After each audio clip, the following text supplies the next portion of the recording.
This is the best of the Dan Le Batard Show with the Stugotz podcast. Sleeping cap? Guillermo, put all this on the poll. Are you ready? Is the guy who insists on putting Jerry West third on the list of all-time shooting guards annoying? I think he had him fourth. No, he had him third ahead of Dwayne Wade. It was Kobe Bryant at 2, West at 3, Wade at 4, and an argument ensued. Jerry West, by the way, 1-8 in the finals. Yeah, but the logo. And also nicknamed Mr. Clutch. Yeah, 1-8 in the finals because, I guess Bill Russell existed. 1-8 in the finals. What do we do with his career? You're sitting here criticizing LeBron for the number of times he loses in the finals. Jerry West gets the logo and Mr. Clutch. 1-8 in the final. Privilege. What a cushy spot for him, huh?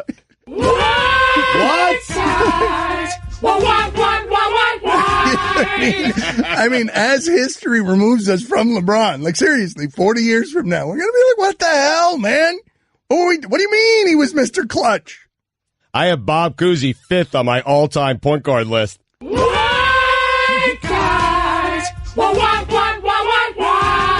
He's right behind John Stockton.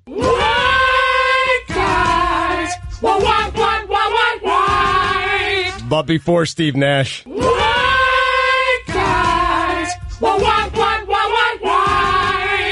Where do you put Jason Williams? What? Huh. White chocolate? Where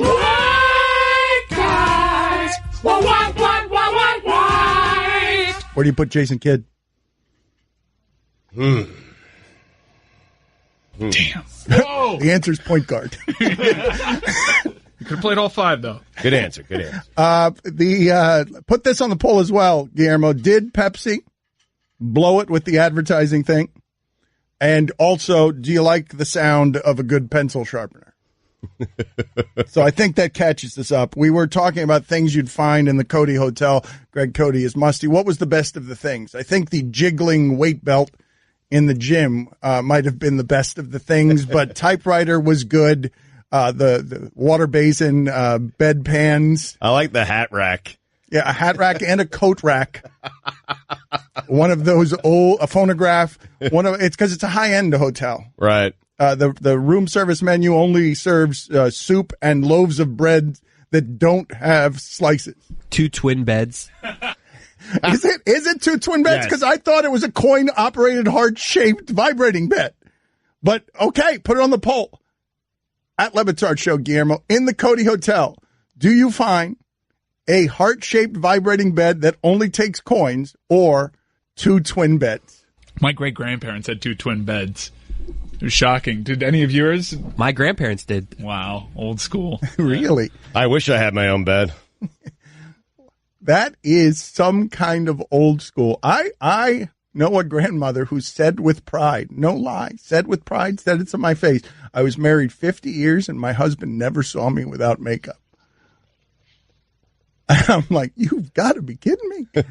Also, Lucy and Desi, the first television show that had couples in a bedroom. They put them in twin beds because because of the scandal of televising into your living room. And then we graduated years later to being offended by nipples. And then Sipowitz's butt was on television. They said the S word on NYPD Blue, and it was a big deal. What's the matter with us, man? Seriously, why are we so repressed? Really? Lucy and Desi had to have twin beds when they were married? I love a cigarette vending machine in the lobby. That's great. It's great. That's great. And also Tab. Just Tab in the lobby. Is it in the lobby, or do you have one of those mini bars in the room? You open it up and it's just Tab. No, there can't be a mini bar. I was thinking of stuff that we could put if we could find a stove to put in, if there is the equivalent of one of those extended stay hotels back in the 1800s, you have to have a whistling teapot. Yes, you do. Is there even a busy signal anymore? Do today's kids know what a busy signal is?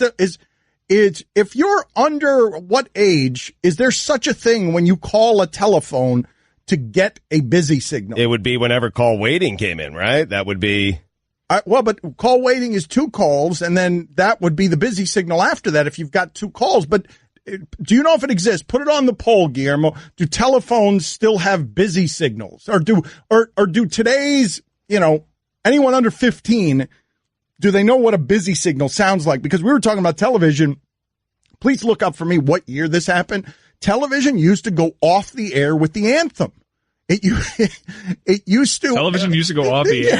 Yes. At like 2 o'clock in the morning. Just stop. It would just stop. They play it. People would wake up because they would know that the televised day was over because we were playing the anthem.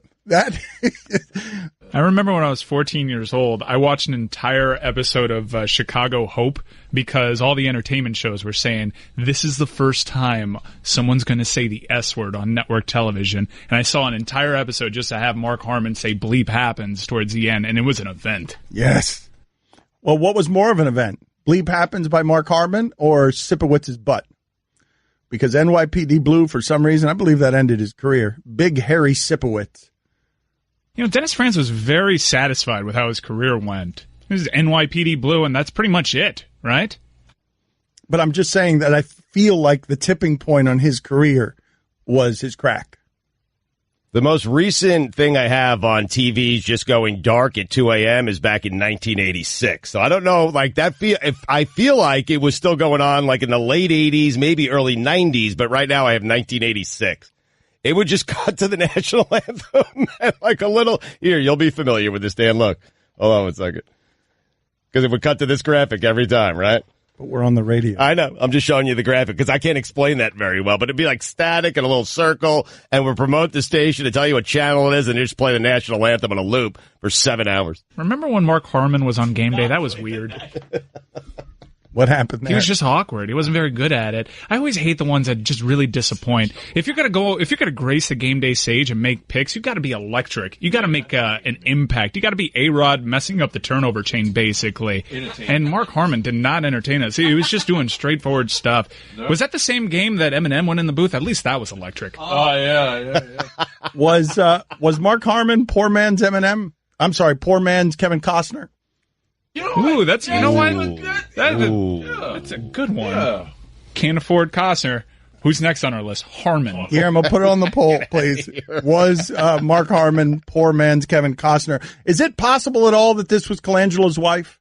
Is it possible at all in any way? Are you guys willing to consider the possibility that the media went into a frenzy for 24 hours ripping this guy, and it could just be a wife, protecting her husband or protecting her husband on social media? Is it possible? Of course it's possible. And we weren't really kidding towards the end of the show. I was sort of coming around on this whole Colangelo didn't do it because it would be very easy to track whether or not he did this, and he would just look like an utter fool. If you're sitting here denying it this strongly, man, maybe that's the only play if you've been caught red-handed, as many baseball players taught us in Congress on steroids. Maybe the only play is to deny firmly and hope you can cover it up. But what if it was a family member? I mean, what do you do there if it is a family member? You forgive him and you apologize. You forgive him and you apologize. You can't, your wife shouldn't be doing that, but the idea, you have to, all of us would have to apologize. All of us who spent the day mocking. I demand it. Well, I demand an apology from all of you. That's right. It's funny you brought this up because on this show we were discussing before the show that none of us really accused Brian Colangelo. We all thought that perhaps this was not Brian Colangelo, that there was something we're not seeing here. You were the only one really accusing him. You said he was going to be fired by 1 o'clock. So we feel like the only one on this show that needs to issue a public apology is you. It's a great job by Stugotz totally glancing over the fact that he swore it was Hinkie. Yeah. Listen. At least. The investigation's ongoing. I mean, these lawyers are going to milk them for everything they got. That's right. I just love the idea. There are a number of things to tackle here on this entire issue. But the Stugotz move would be if all of a sudden he pins it on his wife or it gets pinned on his wife, then the next move is, in order for us to continue to be right about the mocking and feel good about ourselves, is say, oh, he's telling his wife to do that. His wife's the scapegoat. We could keep moving it out to be right. I'm all in on that one, man. He's putting it on his wife. She's taking the hit. During Stugotz's hit on Golic and Wingo, they were matter-of-factly stating that, well, even if it's his wife, it still costs him his job. I don't think you can say that. No. Well, if it's his wife and he's Mike, if he has knowledge of it and he's dictating Wait, to that's his something wife. else. Of course, Stugotz. Well, there's so many details in there. I know, but husbands and wives talk unless they're married to you, right? Spoken to mine in forever. Dan Le Batard. I'm telling you, we are good here. Trust me. I've never let you down. Stugotz. It's like living a life. Imagine living your life, and every time you take a step, you know you might step on a landmine. That's my life. I'm married to a minefield, and he doesn't know that he's a minefield. It's just like, trust me, Dan, we got this, while cleaning the chocolate out of his teeth with his tongue. This is the Dan Le Batard Show with the Stugotz on ESPN Radio. A texter writes in, I can only imagine how incredibly infuriating it was to do the show before Stugotz was aware that he is the clown show caricature of a sports fan. I don't have to imagine it. I lived it, and it was every bit as infuriating as you can imagine. Sorry. But now, Stugotz is the epicenter of the sports fans, unshaven, smells bad, overreacts, voice. Yep. And Stugotz is monitoring all sports radio to see where he can steal the takes. And instead of talking about it at the water cooler or bar with his friends to be smart, he just steals them and then repurposes them, recycles them, and comes on here and spreads them all over the network. Giving away the secrets, Dan. I know, but I've got to get the new listeners to understand what this is, especially when we're doing the show the way we've been doing it for the last hour and 15 minutes. But Stugotz thinks that we should just make Stephen A. the sports judge. That Stephen A. Smith should just be someone. He was mentioning that Josh Allen, when he's in trouble on a race issue, he calls Stephen A. Whenever there's crisis, people in sports seem to call Stephen A. And I think they want Stephen A. on their side. Because did you put a T in crisis? I don't think I did I? Definitely did. Yeah. Guillermo, put it on the poll. I said crisis? Yeah, that's exactly what No you way. I said. said crisis. There's no way. Guillermo, put it on the poll. Did Stugotz put a T in crisis?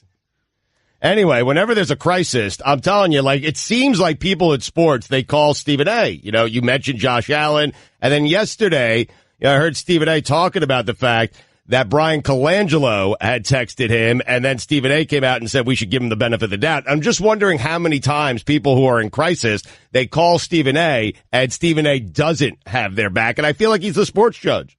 If your name is Colangelo, there is a standard that comes along with that name because of Jerry. And to be associated with this would be pretty close to career suicide. In today's day and age, with these players and the power of social media and the fact that everybody has a voice, especially those who are high profile, let me tell you something. This is not good.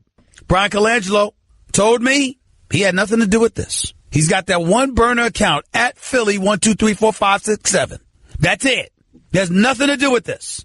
I am telling you, he deserves the benefit of the doubt. But that's it. I think it's fair to assume he's innocent, but still investigate, like the Sixers are doing. And if it is found that Brian Colangelo did this, Sixers are going to fire him. I mean, all that's fair. We should always extend the benefit of the doubt, right? Except when laughter's involved. And that story was too rich yesterday. I'm going to feel bad, and the media should feel bad if it's learned that this was a loved one protecting him on the internet, and we made a whole lot of circumstantial leaps based on the Ringer story. Right. Why the whole media, though, by the way? Just everyone that was, come on, Stugotz. I know you don't want to be. I had Sam Henke. I mean, I'm fine. I know you don't want to be accountable for everything, but we were making a whole lot of fun of Brian Colangelo yesterday, and we can't go back and apologize with the same sort of intensity that we mocked if we're wrong about this. And the way that he's denying this is very strongly. And I know we've got Ryan Braun sound denying stuff strongly, and I know we've got Rafael Palmeiro sound denying stuff strongly, and Mark McGuire not wanting to talk about the past, and Sammy Sosa forgetting how to speak English. Dan, when you're accused of something bad, what you do is deny and call Stephen A. Smith. Okay, and Yes. I want to get into this sports judge idea, but first let's just hear Ryan Braun, before getting suspended for many games, had a very adamant denial. I've tried to respect this process, even though the confidentiality of the process was breached early on. I've tried to handle the entire situation with honor, with integrity, with class, with dignity, and with professionalism, because that's who I am, and that's how I've always lived my life. If I had done this intentionally or unintentionally, I'd be the first one to step up and say, I did it. By no means am I perfect, but if I've ever made any mistakes in my life, I've taken responsibility for my actions. I truly believe in my heart, and I would bet my life that this substance never entered my body at any point. It's a strong denial. He swayed me. He really It was sold so it. strong that he swayed me. Like, I was plenty cynical, and I'm like, wow, that's awfully strong to deny it that way. And then you may or may not have learned that the urine collector was smeared after that, and there was a claim of anti-Semitism. Mm-hmm. But they had dinner. The bronze and the urine collector. Also, it should be noted, Dan always believes that there's a shark swimming in a mall after a big storm. Yeah, why is that? Sees an image, always texts me, can you believe this?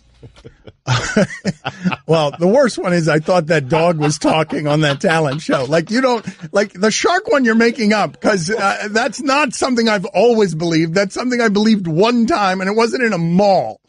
It wasn't in a mall. You're misrepresenting me, but I think you're safe in saying I did think a dog on a talent show was talking and that it wasn't a ventriloquist. I think that's the better move. You know, a question I want to get into with you guys, we'll do it in the next segment. Bill Simmons runs The Ringer.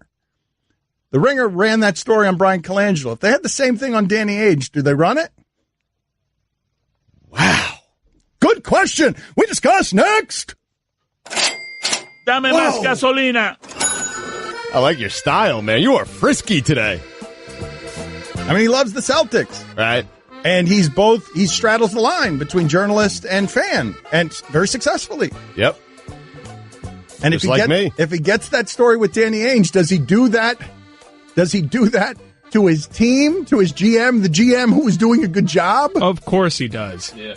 After the season. Yep.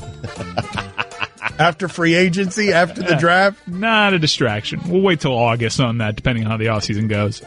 Dan Le Batard. I can make the argument that Calvin Johnson's the third best receiver ever. Easily, yes.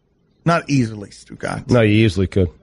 Look at the numbers. Easily could. Stugotz. Like, your contribution to this conversation was just an easily. I was trying to, support you. Keep your support. Listen, you made a statement. I was supporting it with easily. That's what you do for a friend. What does my friend do back to me? Criticizes my support. This is the Dan Le Batard Show with the Stugotz on ESPN Radio. Chris and Roy, I have an assignment for you. In about 10 to 12 minutes, I want your top 10 movie villains in order. Mike Ryan was talking about movie villains in the local hour, and so I want the top 10 movie villains. I mean, for me, it's between Anton Chigurh in No Country for Old Men. You love that movie. And man. Hannibal Lecter. That's for me at the very top of the list, but this isn't my list.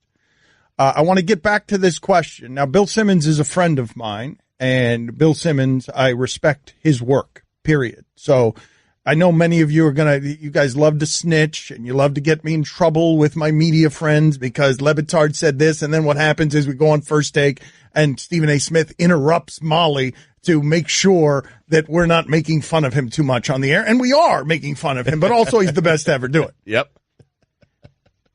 And we're about to make him the sports judge where, Mike, you have that sound of him saying he would have won the OJ trial.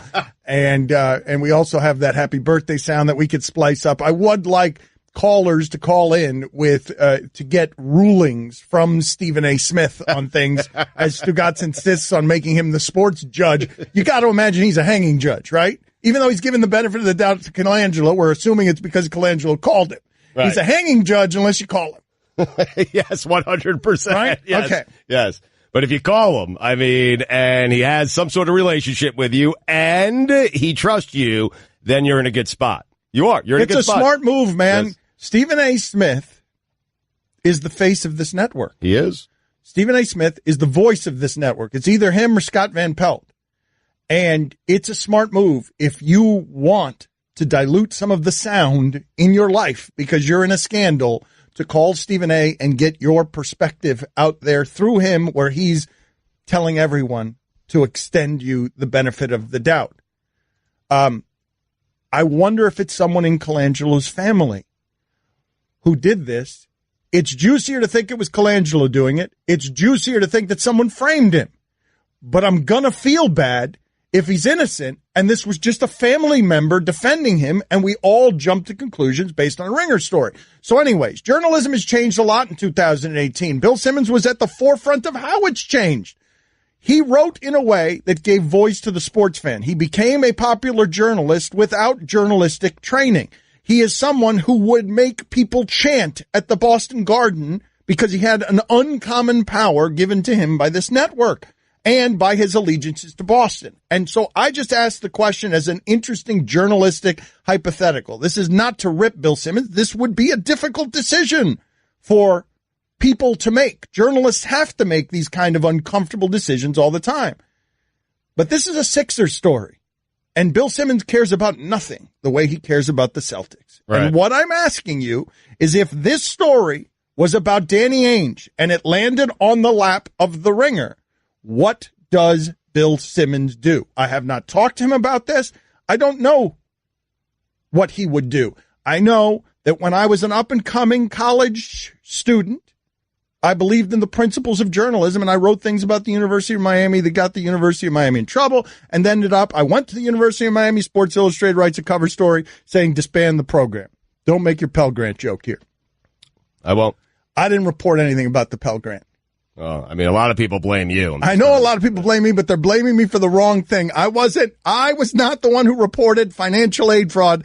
I was the one who reported that, sexual misconduct was being, punished with laps, and that the football secretary was giving drugs to the players. What is my friend who was a swimmer and a diver at UM at the time, speaking of laps, he would swim laps. Like, he thought that you were responsible for the Pell Grant story. He blames you. He still, to this day, he blames they blame me for everything. The point is, there were wanted posters with your face on. There were wanted posters. Yeah. I saw one of them at a Monday Night Football game. Anyone who could see me in public drinking, I was in a Monday Night Football game. I was there on a date. I was in the parking lot hammered when someone gave me one of the wanted posters. If anyone sees Batard drinking, please, there's a reward. How'd that go with the date? It was a fun night. It was a good night. If you could go back in time and you could choose one of the articles to write again, would you choose the Pell Grant one since you get the blame for it anyways?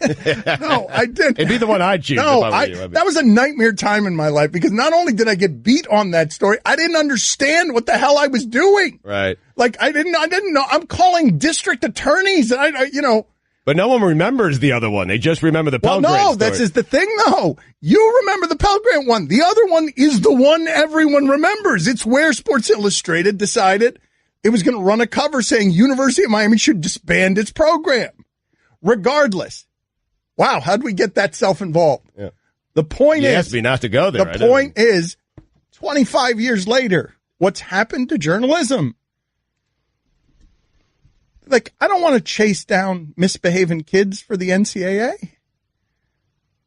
You know what I mean? Yes. Listen, if I'm Simmons, okay, and if it's the Celtics and Danny Ainge, I'm sitting on that news until after the free agency period, until the ink is dry on these contracts, okay? I'm holding back the news. And what I am absolutely doing is going after the Sixers because that's the team that the Celtics are competing with. I'm not accusing him of that. I'm just saying if you were. I'm not accusing him of that. Just so we're clear on this University of Miami stuff. What are you laughing about? I mean, it will follow you forever. Yeah, it will follow you no matter how much you push against it. You were the guy that brought down the University of Miami. Do you regret it? I mean, do I regret the story I wasn't involved in? Only have yourself to blame. I mean. All right, you know what? Now what I'm going to make you guys do, because every time we have this damn conversation, you guys perpetuate this bull bleep every damn time by just telling people again and again that I did do it, and it doesn't matter how many times I deny it. I want you to you tell me which story is better. Guillermo, go find the stories that I wrote that made Sports Illustrated write that cover story and see how much better you know what I want credit for? Don't blame that Pell Grant thing. I had the better story. It was more damn interesting, the one I had, because the football players were in my dorm room playing Tecmo Bowl with me when they weren't winning championships and punching the pizza guy. So you weren't satisfied with how buried the University of Miami got, huh? You wanted them to get more punished? I did not get the University of Miami in trouble that ended up with them penalized. I got the University of Miami in trouble that looked really bad. There was a rapper on the sidelines putting bounties on Notre Dame players, and the money was being held by the team priest. According to Dan Le Batard's Wikipedia page, Miami Herald, under career, Miami Herald. Le Batard began his work at the Miami Herald in 1990 and is a columnist for its sports section. His first major work for the Herald was to investigate his former college's football team breaking the Miami Hurricanes football team Pell Grant scandal. Oh, $2. That's not what I asked you to get. Get the stories I wrote. Just because you're in there fiddling around trying to undermine me with my Wikipedia edits. Nothing more credible than Wikipedia, man. Buy low, sell high. $2. Time for some ads. Guillermo, this is what I'm telling you to do. With top 10 movie villains that we're doing in a second, find all the juicy details from the story I actually wrote. Because they were funny. Except for the ones that were criminal. Some of those were funny, too. But the Pell Grant one, that put you on the map. Don't forget, you can hear more of my sons Dan and Stu weekdays starting at 10 Eastern on ESPN Radio and ESPN News. This is your bedroom. This is your bedroom with Blue Chew. Blue Chew uses the same active ingredients as in Viagra or Cialis, but now comes in chewable form. Chewable means better, cheaper, and works faster than pills. No in-person doctor visit, no waiting in line, no more awkwardness. 100% online at BlueChew.com, where your first order is free. Just pay $5 shipping. Use promo code DAN at BlueChew.com and restart the party. Dan Le Batard. Finally, Jane's Addiction frontman, Perry Farrell? Stugotz. Perry Farrell. Farrell.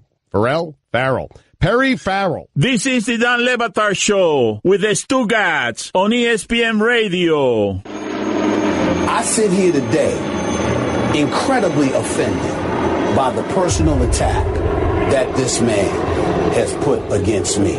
In a world with hot takes, his takes might be the hottest. Kevin Durant is the one that's lying. Kevin Durant is in too deep. You know, I made a mistake. With a man you don't want to make an enemy out of. The Slim Reaper versus the suit with 400 buttons. I don't want to hear from you, and nobody else should either. McDonald's All-American. Am I human? Do you look at me that way? Versus McDonald's commercial. Had I had to come on the air that next day, I can promise you it would have been very bad. Stephen A. Smith. Forget the numbers. You don't need them. Look at his eyes. Versus Kevin Durant and them boys. You the real MVP. You won't want to be on his Journa hit list. You don't want to make an enemy out of me. And I'm looking right into the camera. And I'm going to say it again. You do not want to make an enemy out of me. I'm not having it. He's writing your fate. And he's up against a deadline. Guillermo, put it on the poll. Are you surprised that Chase Utley is still in the league? Texter writes in, it seems counterintuitive, but I think Stugotz would do well in jail. He would instantly make himself indispensable in some way, and he would play everyone off each other and be untouchable. I could see that working. I could. I could unsee you being a vending machine for sex in jail. Go ahead, put it on the poll, Guillermo. Would Stugotz do well in jail? You don't think I could talk my way through that, or I mean, you're just be a guy that's important to some people, the right people? I think you could be a guy who could get things. I do think that is in play, but I think one of those things would be a shiv because you lied to somebody and they caught you. And lying doesn't go over well, I don't think. I mean, probably not. Yeah. Bill Belichick was photographed from inside a Chick-fil-A going through a drive-thru. It felt invasive in a way that's going to get somebody in trouble. I hate firing low-level employees, but you can't be at Chick-fil-A and taking a picture of Bill Belichick as he comes through the drive-thru and then posting it on the internet. Sounds like I was running that Chick-fil-A. You understand, though? Like, that's not something you could be doing. I'm guessing someone got in trouble there. I hate that the only people I fire are low-level workers, but if you betray Peyton Manning by reporting to people that he didn't leave much of a tip in your restaurant, or you take a picture of Belichick Filet. You're fair with this. I mean, you tried to fire Colangelo yesterday. You think he goes chicken sandwich or chicken nuggets? Ooh. What do you do? It depends, actually. Mostly the sandwich, chicken sandwich. I think the bigger question here is which sauce? Polynesian. Polynesian would be my guess, but there's the Chick-fil-A sauce. There's so many ways you can go. Well, if I go with the sandwich, I go mayo on the sandwich with extra pickles. Oh, you're an animal. Yeah. That's good. Yeah. Guillermo, how's your research coming here as you realize, scouring the internet, that I did not have anything to do with that Pell Grant story that got the University of Miami in trouble, but I did have something to do with that Sports Illustrated cover that ended up with SI at a time that SI mattered, telling the University of Miami it should disband its entire program. It's ongoing, but I will point this out. In this article I found by you and Ken Rodriguez from 1992, there was an interesting little paragraph that said, the NCAA requires that if a school has a drug testing program, it must be followed. NCAA investigators also will look into possible violations such as $173,744 in Pell Grant fraud and players being paid for performance by ex-players and rapper Luther Campbell. I was beaten on that story, and that story came out after our story. You think I'm throwing that in deep in a story? Now, I can be accused of that when I reported that the Dallas Cowboys had a White House, something they called the White House, for having sex with women who weren't their wives. I threw that in a 20th paragraph of a story about Eric Rett and sex in the NFL for some reason. That I buried the lead on.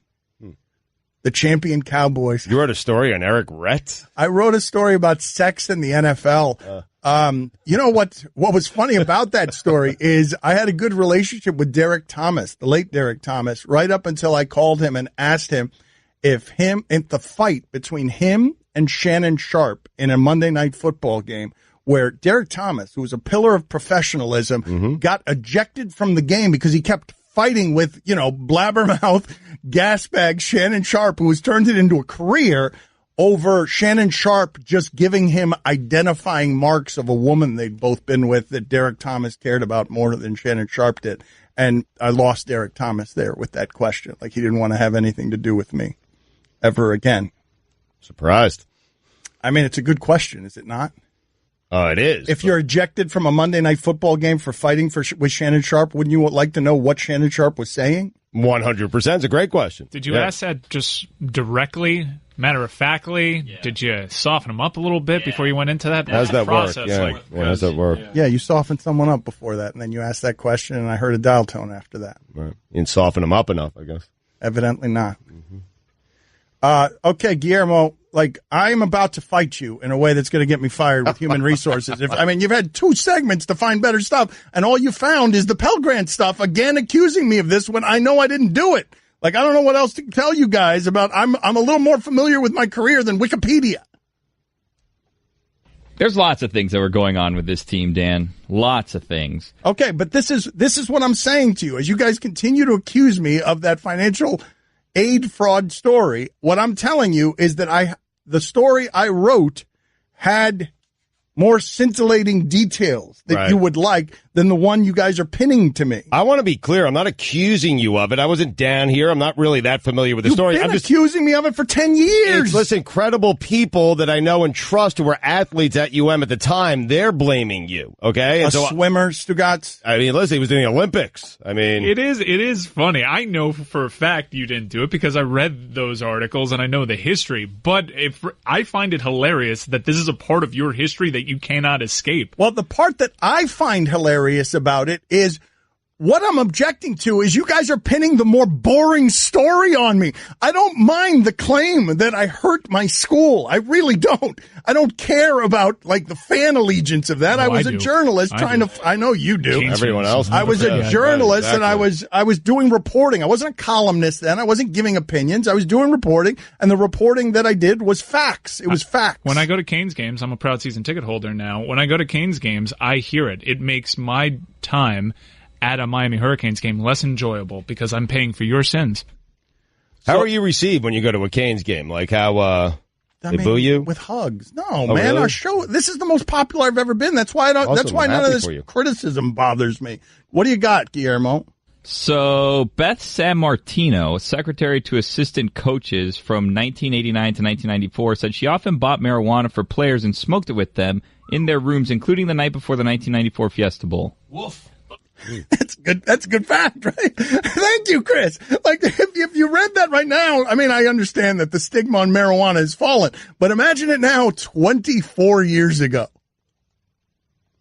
Campus police clash with players so often, Erickson received late-night calls from him to come, or for him to come to the dorms to help control players. In one incident, an officer said he feared becoming a victim. Sorry, I didn't mean to laugh at that. Those programs were crazy. There's a lot of very serious things here. You know how the stigma on marijuana has sort of dissipated since? Yeah. There's some stigmas that have actually become even more taboo. Well, yeah, the sex crimes. The sex crimes. Yeah, there's a lot of those. Yeah. The current controversy, whether Erickson, who left Miami in January to take over as a coach of the Seattle Seahawks, withheld positive drug tests from D to keep players such as Warren Sapp eligible, is the latest sign Miami made compromises off the field to maintain dominance on it. It's a real snooze fest. Really? You find that boring, huh? The coach hiding drug test? The Pell Grant story. Really? The coach hiding drug test to keep Warren Sapp eligible. Yeah, your Pell Grant story was way better. Yeah. Don Le Batard. Marriage at some point, I think for a lot of people, they get down to, and this is really a sad part about marriage, where you're just having sex one day a week. And that one day a week is Sunday. And so I love Sundays, but I hate everything I have to do leading up till Sunday, which is essentially agree with everything my wife says and does everything she asks me to do. And I'm only doing that for the Sundays. Because if I don't do it, there ain't no Sundays. And I can't live without my Sundays. Stugotz. I wonder if Abby hates Sundays. Oh, she despises them. This is the Dan Le Batard Show with the Stugotz on ESPN Radio. So we told you yesterday about this time that NFL owners, when deposed, said that they basically got squeezed by Donald Trump on the anthem. And I just would ask you this, and if this show ends, my guess is the place that it will end. Like if I get into substantive trouble that causes me a problem at this network that I can't recover from, my guess is if it comes to a fight between me and something I've said about the NFL, and the NFL having a partnership with ESPN, the NFL being very powerful, the NFL, when you make playmakers and it's good content, and if we'd kept doing that, ESPN would look far different today than it did whatever it was 15 years ago when we got into the content game in a way that was aggressive. The NFL got upset about it, and then playmakers disappeared. It was a show that people were watching. ESPN doesn't do that kind of thing anymore. Right. We've got partnerships with teams. I understand why the NFL wouldn't want that show on the air. But, like, I have legitimate, such that it is, right? You can't do this job with fear, and there's no point in, you can't do it well with fear. But there is the fight where I say something about the NFL, the wrong thing about the NFL, and it won't be like the fight with Manfred. Baseball doesn't matter to ESPN the way that football matters to everybody. But the idea that Trump squeezed these guys, man, what's the point of having power and money if you fold like that? Like, is it just to make money? Like, that's it? Like, what's the point of having power and money if you can get squeezed by a guy who in New York was laughed at because of how he made his money, where there's real money from people who have big money and big power. It's the office, though, maybe, not the it's the position, right? I know, I understand it's the position, but what's the point of having money and power if all you're going to do is unemploy a kneeling guy, and when a real fight arrives, you get squeezed because it's an easy issue for him, and you don't have the strength of your conviction to use your power and money for anything other than to accrue more power and money. The money you're going to use, the power you're not. Like, what's the point?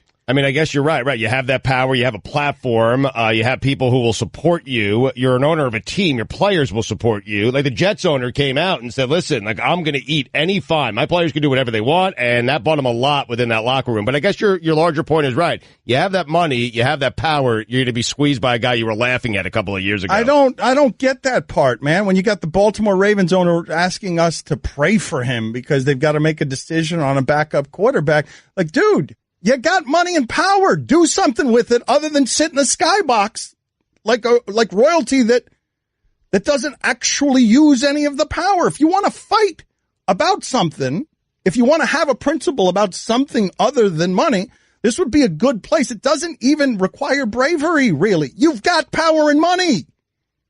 But if you have people that you trust that are saying, hey, if you do this, it's going to run off customers, what do you do there? Stugotz, what about the black customers that are being run off? Does anyone care about them? I understand that. I'm asking if you have where are the people telling them, hey, you're running off black customers now? Because now you've made these two guys unemployed and you're blackballing guys. And on top of that, you're hijacking an issue that's about racism and police brutality and wrapping it in the flag. Like fight. Fight. If you believe in something, fight. You've got FU money. What's the point of having FU money unless every once in a while you're going to say FU? I understand everything that you're saying, and I understand the point in the kneeling. However, this is one of those weird cases where two opposite sides find it offensive. If something offends people, it is indeed offensive. So no matter right or wrong, don't get bogged down in that. If a large portion of your fan base is offended by police brutality, but also a large portion of your fan base is offended by people kneeling during the anthem, I mean, we can get caught up in ways, but like you can understand why several people find that offensive in our audience. There's several military families out there. So you have to choose. You're in this almost impossible situation where you have to choose, who am I choosing to offend here? Because I have something that's going to offend people either way. Yeah, but what you're consistently choosing to do is offend your black customers in what is a league where you're making your money off of, in the majority, off of black bodies. I understand, and that bottom line is a terrible thing. But is it fair to say that they're not? It's not as sinister as that. They're choosing to. I'm not saying it's an easy position. I'm saying that power and money afford you the ability to rise above easy or hard positions because you have conviction or principles about something other than making money. Yeah, it appears to be a business decision because I don't think that they just saw it out like, let's offend the black people. I think that let's appease the people that are more likely to walk away from our sport. Or let's just keep the majority placated. Let's keep the majority of our white money customers placated. It's a business decision, and it's also cowardice. Don Le Batard. What did I do today? I didn't blame white people for anything. Is it because I said, can you imagine if Cam Newton did Carson Palmer's sideline dance? Could have been that. Could have been, body of work, lifetime achievement. Stugotz. Well, I didn't do anything today. Yet. Give me time. Yep. I got 25 minutes. Mm-hmm. Before I could blame white people for something. This is the Dan Le Batard Show with the Stugotz on ESPN Radio. A texter writes in, speaking for many, of course, when he writes or she writes, grow up, it's business. And my rebuttal would be, grow up, it's racism. Like, stop making it about the flag, man. What you just saw happen is Colin Kaepernick was not allowed to kneel, and so the owners in that league knelt before Trump.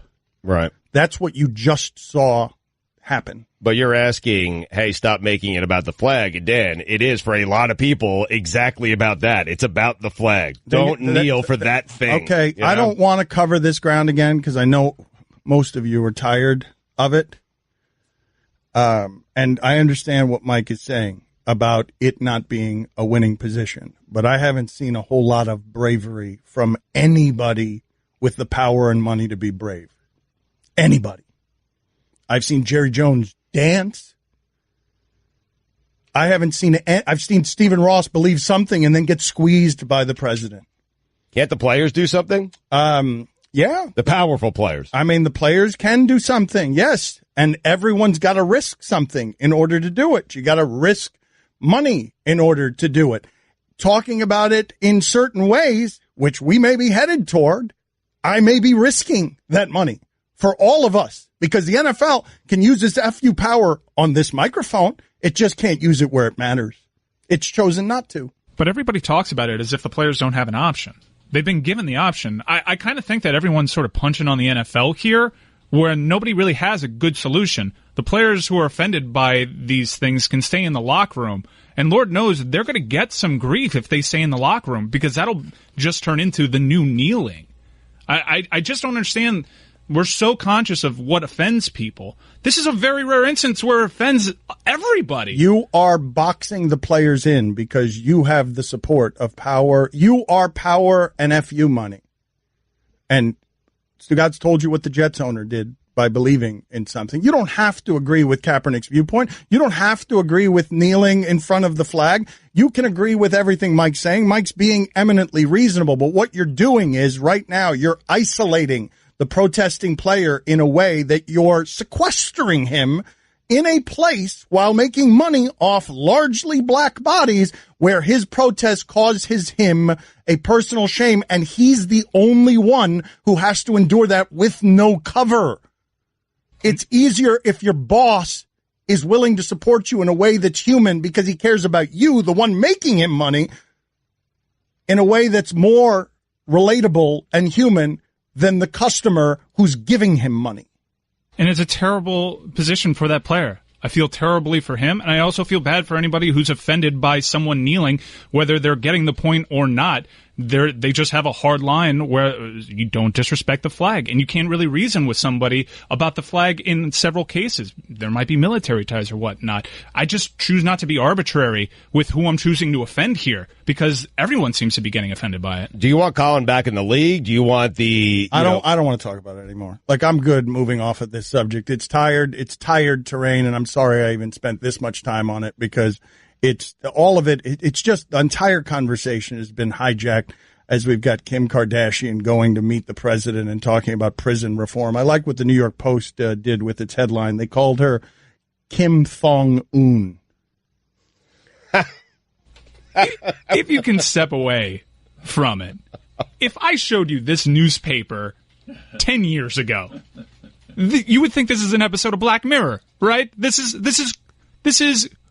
amazing. But Kim Kardashian is doing more than the owners of the NFL. Like, she's actually going to talk to them about prison reform. You've arrived in a special place. You've arrived in a special place in hell where Kim Kardashian has more FU money and more power than the guys who run the league, than Jerry Jones. Put it on the poll, Guillermo. Who's got more FU power and money, Kim Kardashian or Jerry Jones?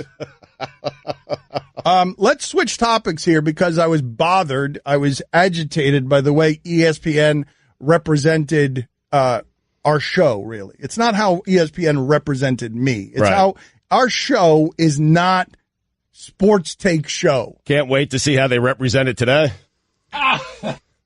In the middle of you being upset about ESPN's Twitter account posting a graphic with a quote saying that this is the biggest underdog he'd ever be in the history of sports, blah, blah, blah, I was scrolling down my emails and I got contacted by a segment producer from Get Up linking that tweet. Any way I can get this sound. All right. So if you're not familiar with what we're talking about. Oh, boy. Well, we've already had this fight with ESPN Radio, right? So we might as well have it with ESPN as well. The ESPN Twitter account. ESPN Radio would use the sound clips with the echoes of Stugotz has an opinion and it's strong. Dan thinks LeBron is the greatest, better than MJ. And then it gets circulated all over the network. And it's not how I want our show to be represented. ESPN Radio has learned to do this better after much badgering from us. And so the promo I heard today made me smile because I'm like, yes, This is how you represent us. Oye, amigo, it is the Dan Le Batard Show on ESPN Radio. I'm hoping Greg makes it through the show. I mean, yeah. You good?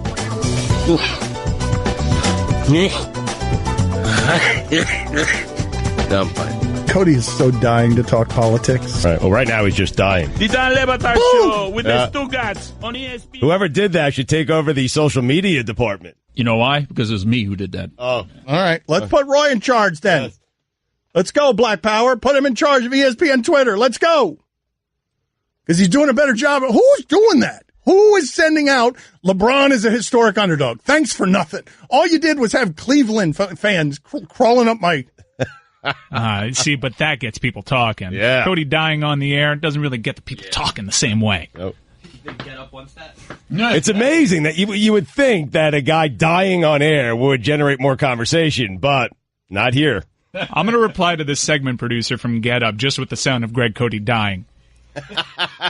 I'm just saying, how long do we have to work here before the people who work here learn how to represent us correctly? How many people do we have to teach at our own network? Don't do that. Don't do that from the ESPN Twitter account. Oh, but our show casts a wide net, Dan. Sometimes you're going to find that. Hell, you did say that on this show. Now you've said several other ridiculous things. What did I say? You said that thing. You said that thing. Yeah. You said that thing in question. Yeah. You can't deny that you did that. You said that. You don't want him to use it, then don't say the thing, man. I mean, that's it. You were breaking down the series. I try to say the thing because I want them to use it. You should not try to say that. Just don't say it.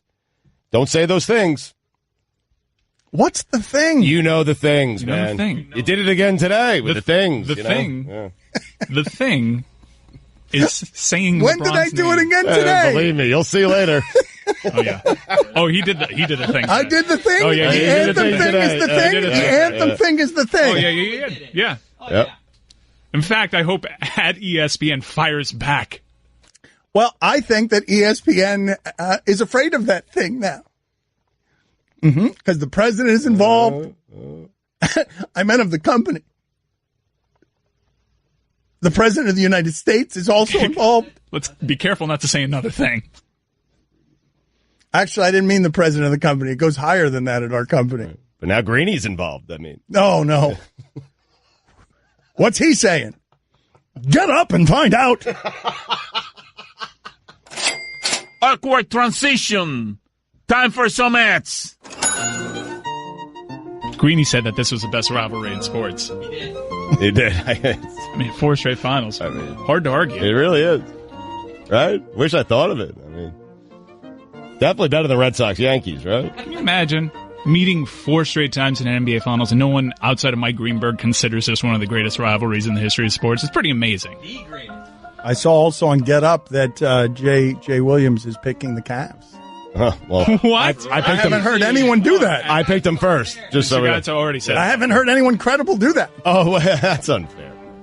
And the Browns DB. Earned, but unfair.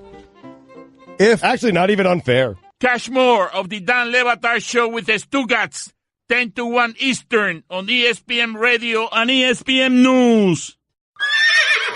I'm a one-trick pony, literally. I show up at kids' parties and act cute. That's pretty much it. So excuse me for being bitter. When Geico says not only could we save you money on car insurance, but we do more. Like give you 24/7 access online, over the phone, or even via our award-winning mobile app. Well, ooh la la. Aren't they multi-talented?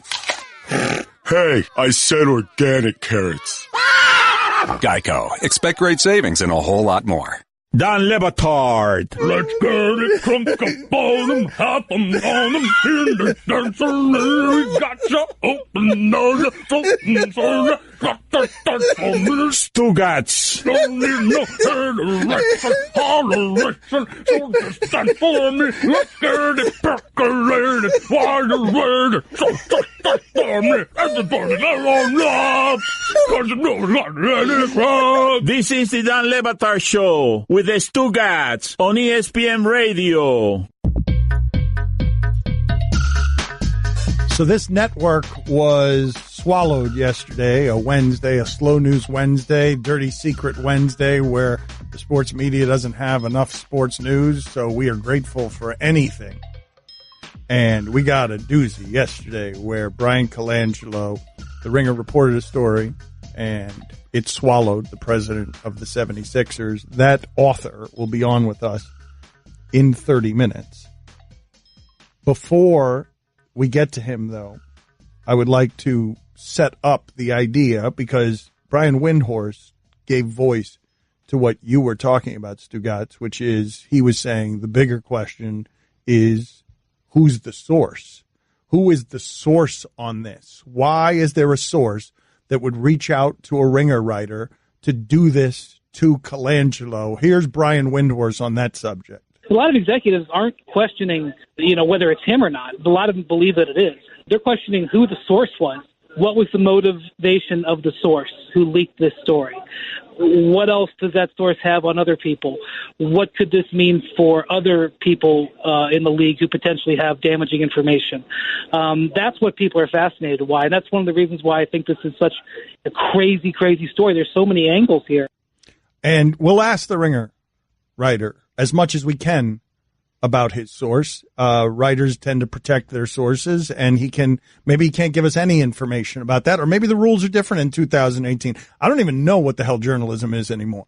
I mean, there's no way to prove this, but Twitter sleuths, and this is such a 2018 scandal, have sort of tracked down what they believe to be the tweet that initiated the whole thing. It was magical watching Mike Ryan at work yesterday. No, it really was. I mean, go ahead, take Dan through it, but it was magical watching Mike trying to what happened? Explain it to me, because it felt like this is the first time. Yesterday felt like, the last time I felt like this? It was weird, because there aren't many times in my journalism lifetime that I have felt the way that I did yesterday. But the last time I did was when Manti Te'o was catfished on the Heisman, was catfished as he was making his way toward the Heisman ceremony for Notre Dame, and his story fell apart because he'd been catfished. One of these, you get into a new age of sports scandal. Right. So, Mike, again, it was magical watching him do this yesterday, because I just kept saying, hey, it's Sam Hinkie or Danny Ainge. And Mike was like, no, I'm going to find out who the source is. So at Worldwide Wob, who is that's journalism now. No, you asked. I mean, Rob, I'm telling you. You laugh. Rob Perez is a must follow if you're an NBA fan. Right. Worldwide Wob is a staple of basketball Twitter. I'm not making fun of Rob Perez. I'm laughing at the idea that the first source on this is at Worldwide Wob. Well, hat tip to him, because this is how this showed up on my timeline, and it traces back to a Ben Detrick tweet, the writer of the author of the story for The Ringer, who tweeted out on January 31st, 2018, "Dear Brian Colangelo, turn off your phone and sit on your hands." To which a mysterious Twitter avatar, back in the day these used to be eggs, with the handle @SixersEnough, said, "Ben, loving your Sixers content. Can you follow me back so I can send you a DM about an article?" Now, Ben did follow him back. So we're thinking that's where this whole thing started. How about that? But who is that person? I don't know. Okay. They're the person. All right. So in 25 minutes, we will talk to the author who did this journalism. Pablo Torre. Mike Ryan has been workshopping a limited fake Pablo Torre. Let's see how that sounds. The thing is... Oh, God, I hate him. Pablo or Mike? Both. Roy, you like that impersonation? Oh, that's fantastic. Let me try it again. Here's the thing. Oh, that's good. Guillermo, put it on the poll. Is Mike Ryan's Pablo Torre impersonation good?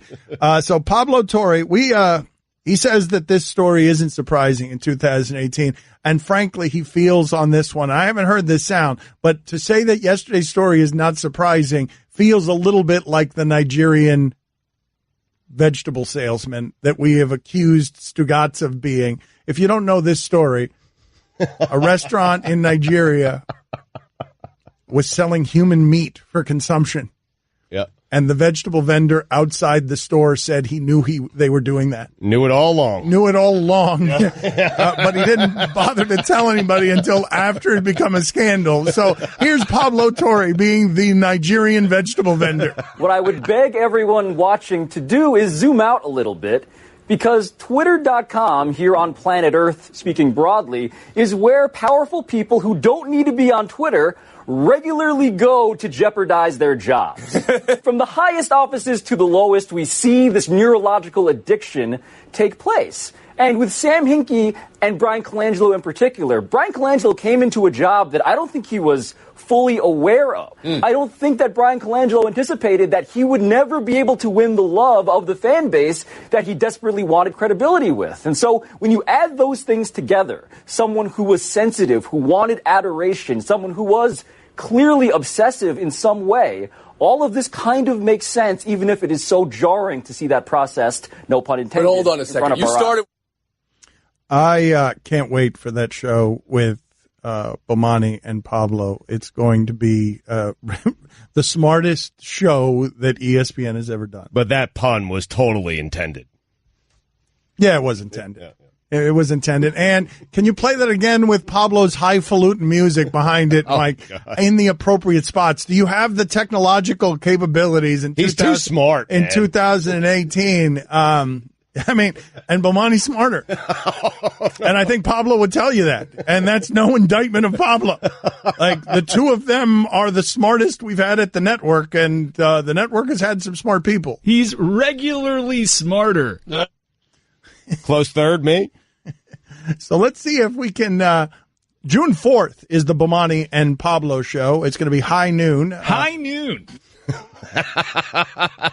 It's growing on me. It's going to be great. From the producers of PTI. 9 a.m. Pacific. Hyphenewton. Very good. He deserves a little something there. Well, he deserves. He gave it to himself. He just gave me 2 fingers like it was finger guns. Hyphenewton. He tried to give it to me. I gave it back to him because I was terrified of that word. Hyphenewton? Just all of it, yes. All right. So, Mike, do you have the capability or not yet? It's going to take me a second. Okay. So if you're not familiar with our work or the work of Pablo Torre, he's Ivy League educated, and he can use 100 syllables where only 3 are required. He's very smart. I regularly do this. It's getting better. It's getting better as you workshop it. It's getting better. So Pablo Torre and Bomani Jones start a show on June 4th. That's next week. And you should tune in. High noon. What time is that, Guillermo? 9 a.m. Central. Thank you. Be Pacific. I did say that. I'm just filibustering to see if Mike can get the hyphenewton sound to play underneath. It's something we play anytime that Pablo Torre is condescending, anytime Pablo Torre sounds too hyphenewton. Play it at your leisure, Mike. Anytime. What I would beg everyone watching to do is zoom out a little bit, because Twitter.com here on planet Earth, speaking broadly, is where powerful people who don't need to be on Twitter regularly go to jeopardize their jobs. From the highest offices to the lowest, we see this neurological addiction take place. And with Sam Hinkie and Brian Colangelo in particular, Brian Colangelo came into a job that I don't think he was fully aware of. Yeah, bad idea by me. At least we didn't wait long for it. Dame más gasolina. You're going to want to listen and watch that show. Even if it takes you away from here, it's worth watching.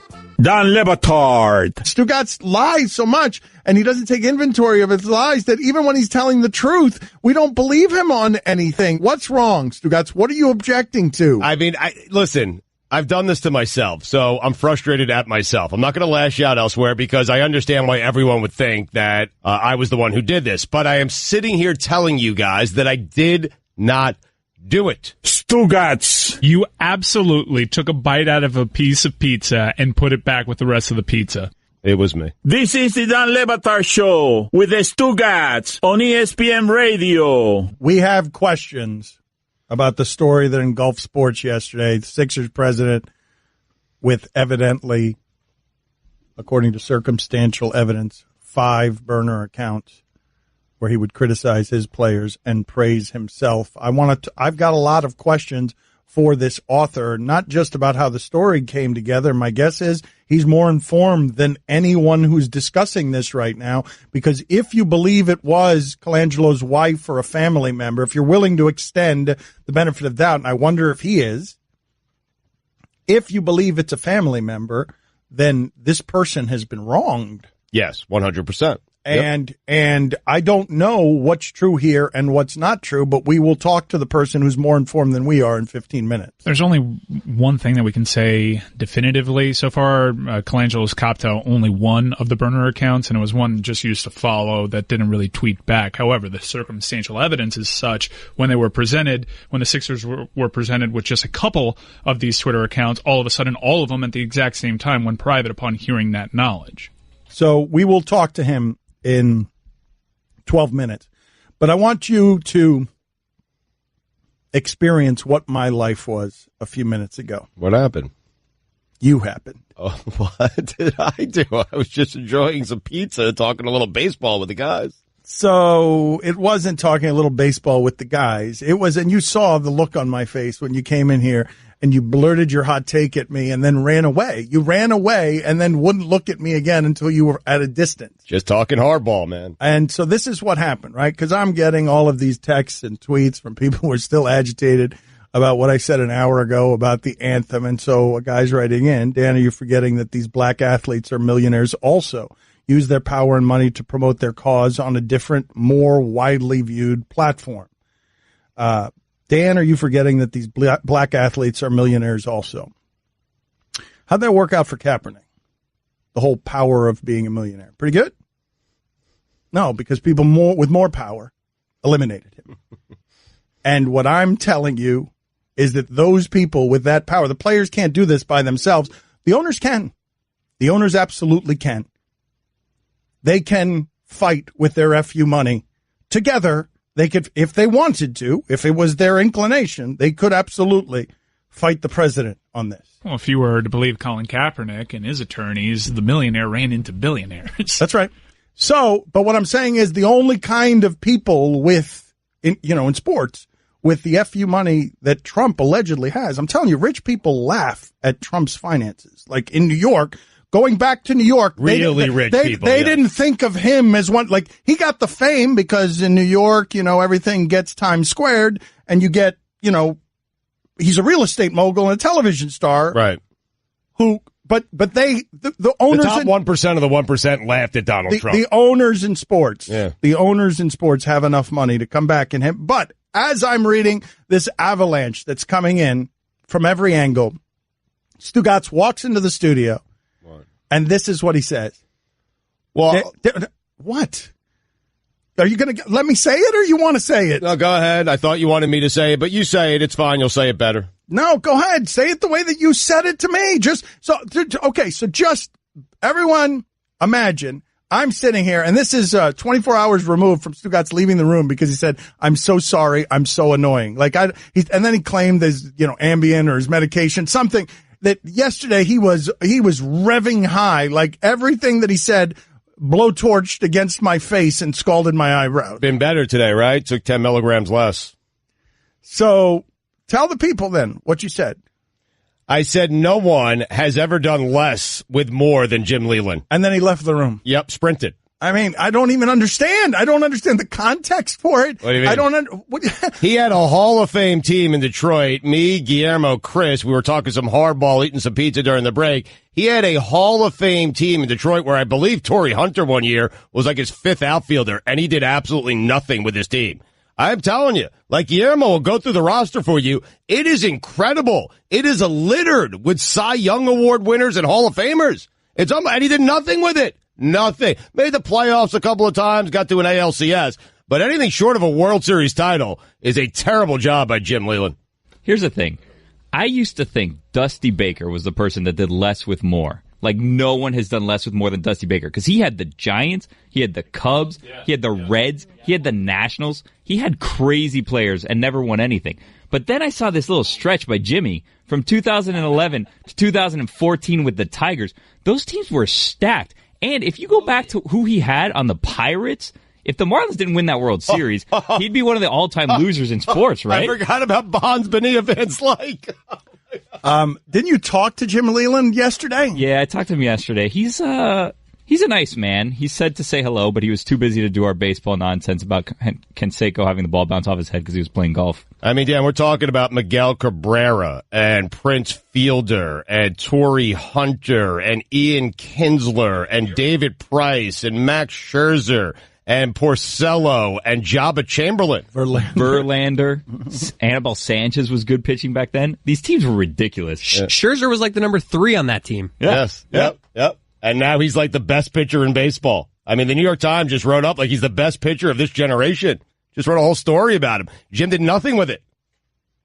I mean, if your 3 is Scherzer going up against another team's 3, you should probably win a World Series. What does that have to do with anything we've been talking about today? Dan Le Batard. Texter writes in, does ESPN brass listen to this show? They can't. Stugotz. How could this possibly continue in a prime spot for this long?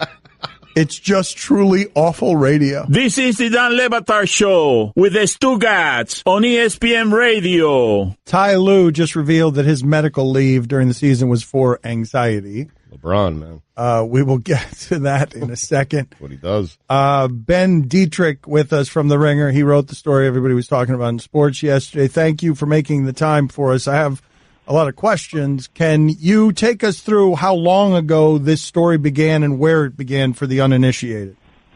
Yeah. Hey guys. It started. I said February 1st. Now I say that's accurate is when we made like some inroads. He had hit me up on Twitter and Instagram, and then by the time we actually started discussing things, I would say it was like February 1st. And he sent me an email and he outlined that there were these accounts that pointed in a direction, and he gave me some of the findings from his own research. And the way he described it was he had seen a tweet that seemed to reveal insider information about Jahlil Okafor, and that made him curious, and he found other accounts that were saying similar things. So he started running data sets, which I don't understand that much. But he started running data sets and found accounts that had similar followings and discussed similar items. A lot of people have hit me up. Is this someone who was like, a data guy who had a gripe with the Sixers and so forth? I don't have any evidence that says, yes, that's the case. How did you vet the source? For me, it was more about what he gave me than who gave me it. Because it was really like, here are these accounts. And if I was convinced that they were not him and it was not a elaborate ruse being played upon me, and I was, of course, really skeptical. I didn't want to look like an idiot. So I went through what he gave me more than being, okay, who is this person? Because ultimately, whether he had an axe to grind or not, it was more about what I was going to do with the information. Is there anything in the story, because these things are really uncomfortable, all doing this and then having the person in the middle of it deny it this strongly, is there anything in the story that you wish you had back, or are you good with 100% of the reporting? 100%. Okay. That's a good answer, because so you weren't shaken in any way by how strongly he was denying everything yesterday. Well, as to your point, you would like things to be more neat. You'd like things to fall into a bow in a way that is very easy. I didn't think that was going to be the case with this story. I thought the response would be what it was. I think we were very careful and looked things over and worded things, and it was about Venn diagrams that all went in a certain direction, and we didn't make any specific accusations. That was the story. We presented evidence, and people could draw their own conclusions. Is it possible, like when the idea is thrown around of it was a family member, it was someone else, it's not him, like what can you talk about there? I understand there's a difference between a reporter and an opinion giver. What can you tell us there about if it might be, like what might be his immunity here?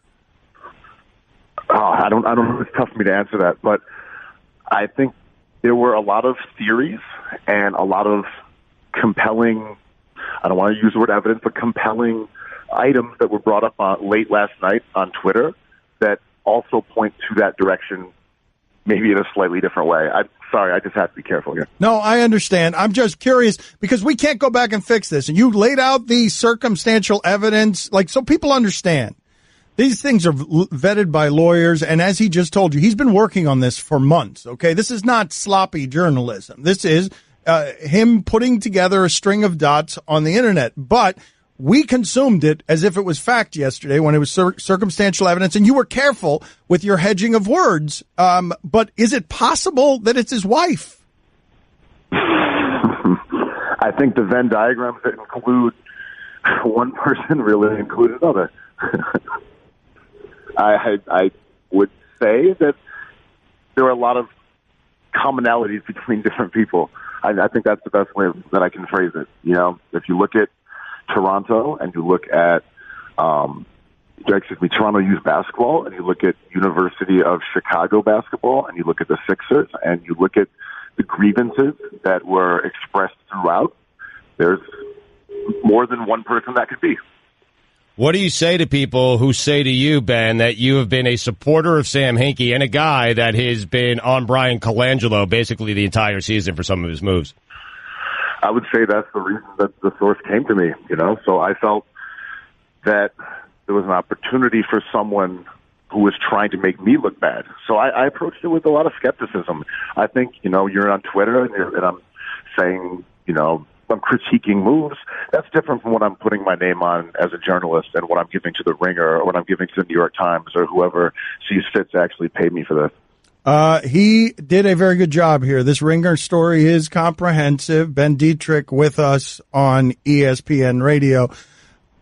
As you survey everything that happened here and everything that you reported, what would you say is the most convincing evidence that this was him doing it? Well, I'm not saying it was him because, you know, as I said, there's been evidence that came out in the last couple days last night that do not necessarily say it was him. I believe that the Venn diagrams that say who this is coming from are intact, and we were correct. In terms of the most compelling evidence was when I contacted the team, I spoke with their PR representative, and then he spoke with one person. And after that conversation, 3 of the accounts that I had not mentioned went dark. I didn't tell anybody. The source didn't know I was contacting the team at that point. They went down. You did that strategically, correct? Yeah. The idea was to try to make stronger IRL evidence, for lack of a better phrase. We had a lot of Twitter forensics. We had a lot of circumstantial stuff, and there was a way to narrow the focus with information that was not on the internet, if that makes sense. Ben, I know you're sticking to your story, and you should, but if it's not him, then what? I'm not saying it's him. Yeah, that's the thing. We jumped to that conclusion. The media was real eager to jump to that conclusion. I'm telling you, the story is thorough. And can you explain to people who don't understand, Ben, what this has to go through before you're allowed to put it online? Like, this is the difference between fake news and real news and 2018 journalism. Please explain to people how thorough you have to be about this as a contributor to the New York Times and someone who's doing journalism for the Ringer. I think it's getting as many people involved as can, you know, whether it's editors, people with ideas, people with legal understanding, people who understand verbiage, phraseology, etc. People who can poke holes in your ideas and your theories and make sure that everything stands up. You know, and I think we went extra hard to ensure that this information was all accurate and that we didn't say anything that was not proven by those things. What's the information that came out last night? Because it's a lot easier when the entire internet is trying to solve a mystery and has all the right questions. What's the evidence that came out last night that you're like, I wish we'd done that. That would have been a good thing to do. Oh, well, here's the thing. When reporting this story, because of how delicate it was and because these accounts could go offline, I wasn't able to talk to people. I wasn't able to do certain things. So even scrolling through these accounts was stressful because if I hit like accidentally, the whole thing might go bust. So once it was out there, and I think it's amazing the work that people did so fast, and they're so much smarter and more hardworking than I am, and they in 24 hours just opened this entire other element to the story. But I just was under a very there was a lot of restrictions. It was very difficult. You couldn't contact people. You couldn't talk about it publicly. So are there things that I wish we had found now when I see what people did? Sure. It just was a lot more difficult to find at that point. All right, Ben, help us out with something. Was Simmons at all happy, like a little smile, anything, when he learned the news? He just told me that he was happy we ran the story after it ran. He did not say anything about being gleeful or anything in that way whatsoever. He was just like, "Hey, good work, man." Like, that was it. What's your sense, though, extent of it. What's your sense, though? I mean, you're going to keep pushing this. Yeah. You're going to keep doing. This is the place that you're going to choose to be the badgering reporter. Really? Yeah. Okay. Because it's really all I care about. Okay. Right. All right. So, all right. Well, then let's just. Did Simmons did he order the code red? If the same story was something you had on Danny Ainge, is Simmons running it? I trust that he would let me do my job. Ben, good work. Thank you for making time for us. We do appreciate it. Hey, thanks for having me, guys. It's great. All right, Ben. Man, the Twitter audience is annoying. Woo! You can listen to the Dan Le Batard Show with the Stugotz 10 to 1 Eastern on ESPN Radio, and you can watch on ESPN